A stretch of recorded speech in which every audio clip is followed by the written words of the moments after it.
Kapag nananalangin kayo, huwag kayong tutulad sa ginagawa ng mga pakitang tao. Mahilig silang manalangin ng nakatayo sa mga sambahan at sa mga kanto ng lansangan para makita ng mga tao. At kapag nananalangin kayo, huwag kayong gumamit ng maraming salita na wala namang kabuluhan tulad ng ginagawa ng mga taong hindi kumikilala sa Diyos.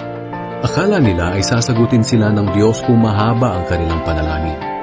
Huwag niyo silang gayahin dahil alam na ng inyong Ama kung ano ang kailangan ninyo bago pa man ninyo ito hingin sa Kanya. Kaya manalangin kayo ng katulad nito. Ama naming nasa langit, sambahin nawa kayo ng mga tao. Naway magsimula na ang inyong paghahari at masunod ang inyong kalooban dito sa lupa tulad ng sa langit. Bigyan niyo po kami ng aming pagkain sa araw-araw. Patawarin niyo kami sa aming mga kasalanan